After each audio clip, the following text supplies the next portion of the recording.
उत्तरी इजराइल पर हिजबुल्लाह के भीषण हमलों की वजह से अब ऐसा लग रहा है कि पीएम बेंजामिन नेतन्याहू के सब्र का बांध टूट चुका है और उन्होंने हिजबुल्लाह से आर पार की लड़ाई के लिए लेबनान पर चढ़ाई को लेकर मंजूरी भी दे दी है। वहीं हिजबुल्लाह ने भी दो टूक कह दिया है कि अगर इजरायली फौज लेबनान में घुसी तो वो दोबारा वापस नहीं लौट पाएगी।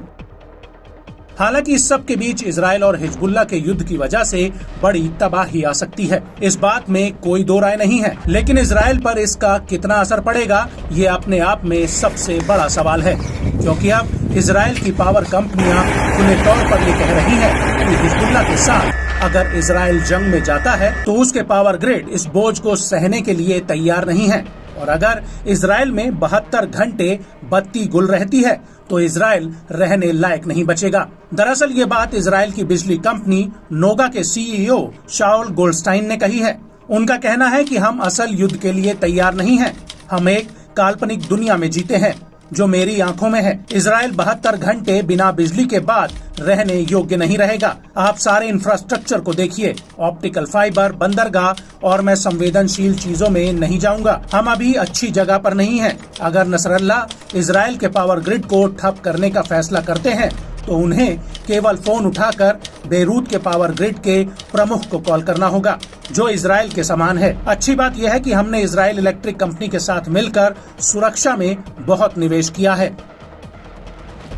हालांकि शॉल के इस बयान पर इजरायल में जबरदस्त बवाल मचा है। इजरायल की इजरायल इलेक्ट्रिक कंपनी ने शाउल के बयान की जमकर आलोचना की है। कंपनी का कहना है कि सीईओ ने जो टिप्पणी की है वो बहुत ही गैर जिम्मेदाराना और हकीकत से परे और डर पैदा करने वाली है। हालांकि नोगा कंपनी ने आधिकारिक रूप से सीईओ शॉल के बयान से खुद को अलग कर लिया है। नोगा कंपनी ने कहा कि वो आपात स्थितियों के लिए इजरायल के बिजली क्षेत्र की तैयारी के संबंध में कंपनी के पेशेवर आकलन का प्रतिनिधित्व नहीं करते हैं। वहीं इजरायल के ऊर्जा और इंफ्रास्ट्रक्चर मंत्रालय ने दो टूक कह दिया है कि इजरायल का पावर ग्रिड मजबूत और सभी तरह के हालातों से निपटने के लिए तैयार है। आपको बता दें कि हिजबुल्लाह प्रमुख हसन नसरल्लाह ने चेतावनी देते हुए कहा था कि युद्ध के हालातों में गैलीली पर आक्रमण अभी भी विचाराधीन है।